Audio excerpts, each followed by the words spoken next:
Right now, the S&P 500 is down about 8.5% from all-time highs. We have been teetering around that 10% mark, which is the correction territory in the market. We've gone below 10%, and right now we're kind of at that 8.5 right now here on April 1st. No jokes. And what does this mean for the stocks that I'm buying every month? It means a lot, okay? Because when we get into correction territory, I change the way I buy stocks. I get a little more specific of which stocks I'm buying, whereas if we're in kind of in that within 10% of the market highs, I might be spread out a little more, trying to find good deals and the best values on certain stocks. But right now, around that correction territory that we're in the market, I am buying 3 stocks in particular. There are a couple others that I will talk about as a wild card or a bonus, stocks that I might be interested in under different situations. But right now, there are 3. There it is. 3 that I'm buying, and I'm going heavy into those. Let's get into it. Welcome to the channel, guys. My name is Trey. This is Investing by Numbers. We talk about stocks and stock market, mostly about investing in individual stocks. So if you're into that kind of thing, please subscribe, and if you get some good information out of this video, please hit the like button. I know you get tired of hearing it, but do it. It helps out channels like us. Okay, so right now is April 1st. Let's talk about the stocks that I had on the list in March. I had Okta, okay? Okta was up like 10% the day after I posted the stocks I'm buying. My position right now is up around 25 to 30% in Okta. So that is no longer on my list. It's kind of up above the price target that I want to be buying under. So right now, Okta is not a buy for me. Nike. I believe Nike is a good long-term play. They are going through some difficulties right now, but long-term, I think Nike is a good stock. However, they don't have a lot of growth going on, and so with the market being down around correction territory, I'm focusing on the stocks that have a lot of growth that are really selling for the deals right now. So Nike is also not on this list. And another one not on the list is Celsius. Celsius is up, my position is up around 30% on Celsius. It's above, I think my buy line was around $27 or $28 a share. Right now we're sitting somewhere around $35 a share. So right now it's not a buy for me. It's just up a little too high. If it was to drop back down under that $27 a share, there's a good chance I would pick up more shares. So let's get into the first stock that I am buying right now. It is Elf Beauty. All right, Elf Beauty is got tremendous growth going on. I mean, look at these numbers they've posted up since 2020. We had 282 million to 318 million, 392 million, 578, and over $1 billion back in 2024. So lots of growth going on there with revenue. Also, net income has been growing like a beast. Just in the past few years, we had 6.2 million to 21 million to 61 to a double up of 127 million. So we got the net income growing, we got revenue growing. Net income, obviously, our net income margins are growing, and so we've got just everything is going very well for Elf Beauty, and the stock is down fairly low. So yeah, right now we're at around a 7.61 net margin, but we've been all the way up around 16. So we have a lot of room here, and the PE ratio is also in really good shape for this one.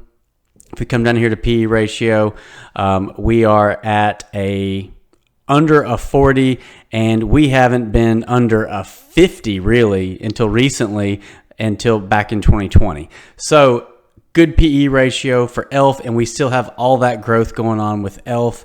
I am buying Elf. I've got it in my Robinhood account, and I've also got it in my Schwab account, and I'm excited about Elf. I'm definitely pick up as many shares as possible right now. Also with Elf, I did a 5-year price target.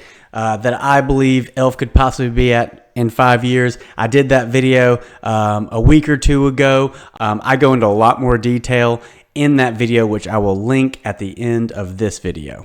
The second stock I'm buying is Nvidia. I've been talking about Nvidia like crazy on this channel.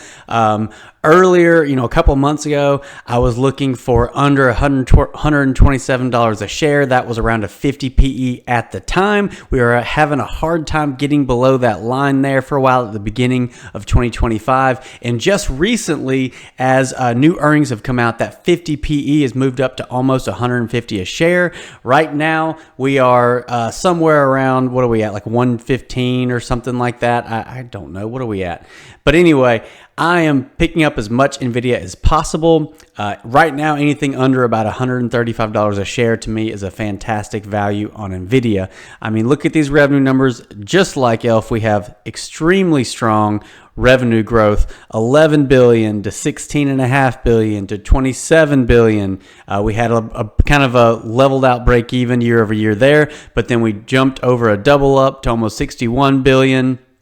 And was I saying these in millions? I'm sorry, I meant billions. 61 billion, and then another double up to over 130 billion. And also our net income has been growing pretty awesomely as well. So like I said earlier, I also did a video, a 5-year price target on Nvidia, and we saw some fantastic numbers 5 years out.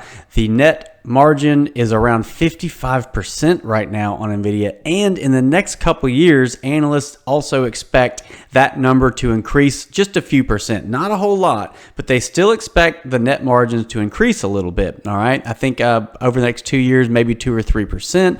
But in my opinion, sitting that high of a net margin, almost 56%, I would expect that's going to be a hard net margin to keep up. So the fact that over 2 years, analysts expect this thing to at least stay the same, if not grow a little bit, is fantastic. Also, the PE ratio, just like ELF on this thing, is at almost 5-year lows, which is fantastic for a company like Nvidia. We're sitting somewhere around a 40 PE, and we haven't seen those numbers since 2019. So it's been a while, and Nvidia is great. I'm also tagging at the end of this video my price target on Nvidia in 5 years. We also see double, triple ups on that in the next 5 years. If growth rates continue, if they maintain that net margin of somewhere around 50%. Also, of course, considering that growth will eventually start slowing down and that we're trading somewhere around a 40 or 50 PE, even with those double-digit year-over-year growth rates. So for me, Nvidia is probably my #1 pick right now. It's a no-brainer. I love it. I will be picking up also as many shares as possible. I picked up quite a bit last week.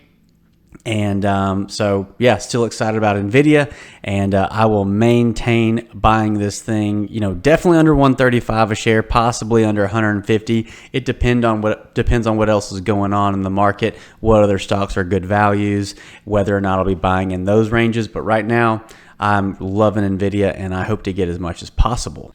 The third stock is Adobe. Adobe is a subscription-based software design company. They've been around a long time, graphic design, photo editing, stuff like that. They've had double-digit year-over-year growth for quite a few years, going strong.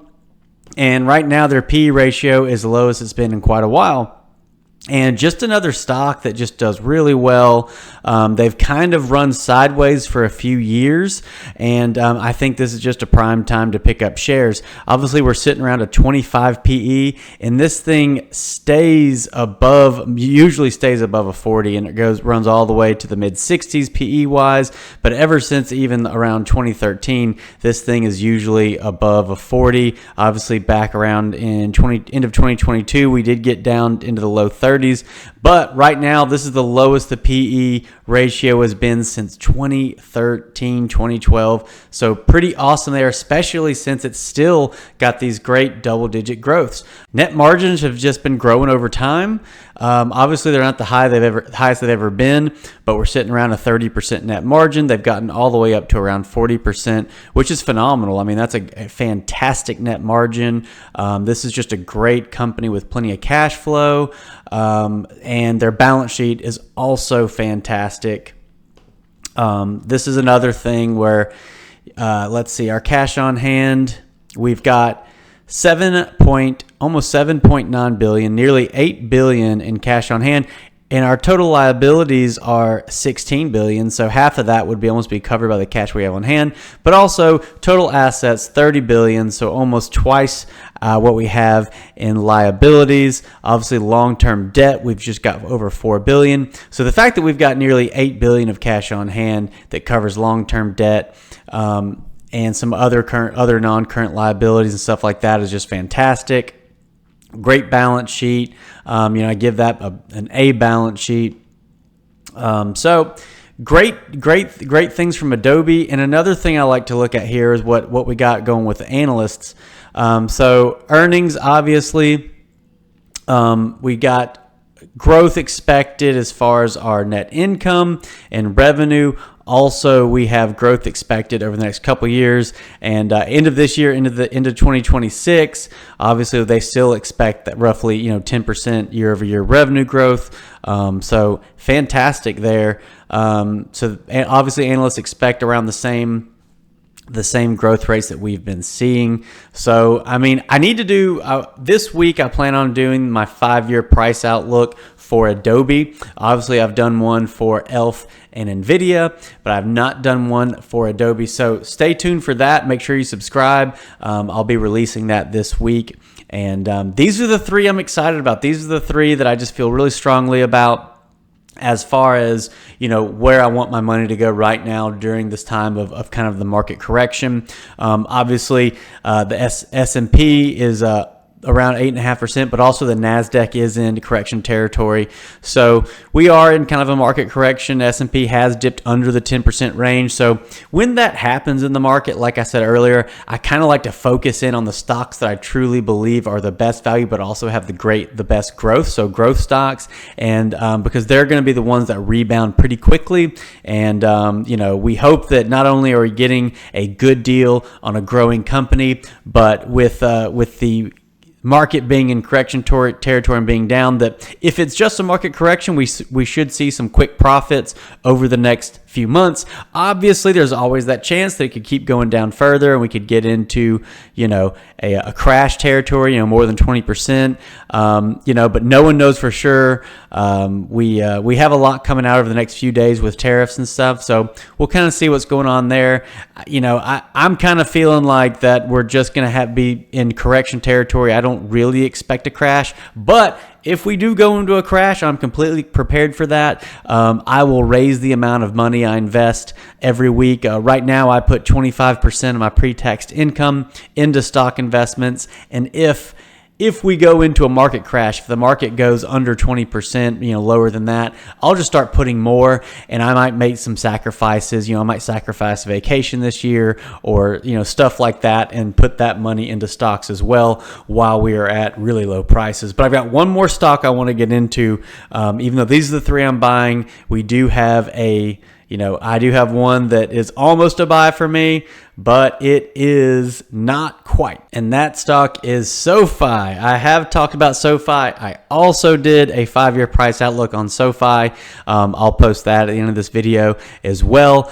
SoFi is a fintech company, obviously a online-based financial bank type loans and stuff like that. The only reason this isn't on my, list to buy right now, I think it's a great value. I think it's a great company.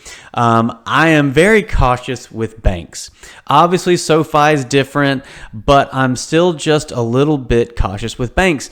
And the fact that, Nvidia, Adobe, and ELF are just in such great territories. All of them have great balance sheet, great growth, and they're all at great, discounts right now.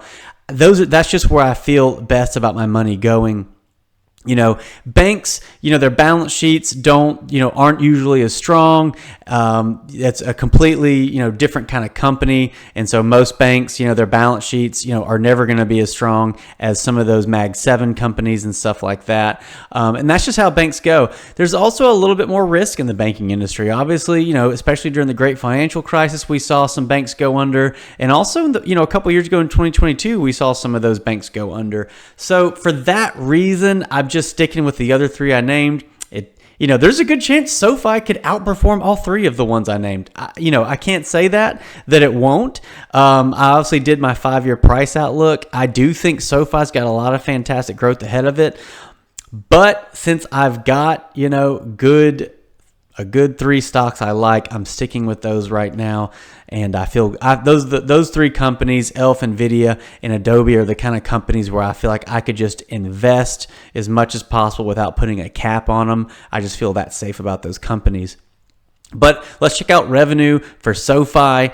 In 2019, $721 million. We had some small growth into 2020 with $700 to $751 million. But then we had about 33% growth, maybe 35% growth into 2021, over $1 billion. Roughly 65-70% growth into 2022. Almost 50% or somewhere growth into 2023, and also fantastic growth into 2024. So, and analysts don't see them stopping. So I'm not saying I won't buy any SoFi, but it's just teetering on the list for me. It is a definitely, I think, a lot of great opportunity there. It's a tough one for me. Every time I pull up SoFi, it nags at me. It wants me to buy it, but I'm just trying to stick with a few others right now, and we'll see what SoFi does. I do expect it to do really well over the next few years, and who knows? Maybe I will start buying some. It's very close to a buy for me. It's just the fact that it's in the banking sector, and for some reason, me personally, I'm slightly averted to bank companies. So that's SoFi. I do think if you own SoFi, I think it's a great stock. I think they've got plenty of growth ahead of them. So most likely, I think you'll do really well. I think the only thing with SoFi is if we went into another sort of intense recession, that they could see some difficulties there. But no one knows as far as that goes. Otherwise, I think it's a great company. I'm sure in a couple years I'll be kicking myself for not buying them. But in the current state of things, I'm happy with the 3 that I've got going on this month. And we'll see. I could change my mind. Obviously, if I do and I start picking up SoFi, I will let y'all know.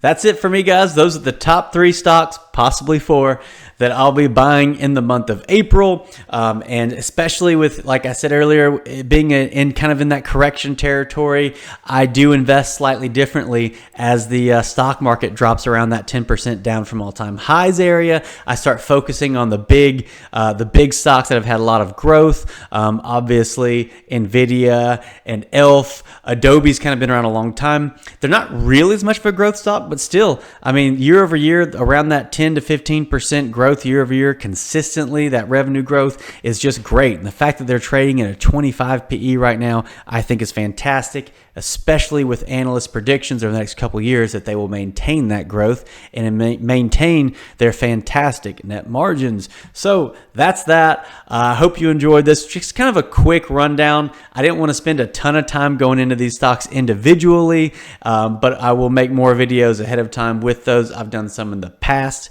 that I've gone into more detail about these stocks. And we'll be moving into earnings season, over the next month and into May. So I'm sure there's going to be all kinds of great news coming out around these companies. And I can't wait to see what happens. It'll be an interesting time period to see if we've hit the bottom with the market and we're rebounding right now. Obviously, today was a green day for the market. We kind of had a crazy day. It was kind of up and down, and then finished the day somewhat strong. Both of my portfolios were up today. And but who knows? We could hit new recent lows over the next couple weeks, maybe a couple months. Generally, corrections. This would be around the time we'd start seeing the bottom if it was around corrections for the average. But obviously, if it's going to keep going and we go into a crash situation, that will be ongoing. throughout, the year 2025. So exciting stuff happening no matter what happens, whether we stay at all-time lows, we hit a crash, or if we hit all all-time highs, I will maintain buying stocks, whether the stock market's at all-time highs or if it's at, 3-year lows, whatever, 2-year lows. I will be picking up stocks, but I will be picking up great companies at great prices, all right? Because even if you're buying a great company, if it's overvalued, it may not be a good investment. We want to buy great companies at cheap prices, and that's how we beat the market, year in, year out. So have a great night. Thanks for tuning in, and I will catch you on the next video.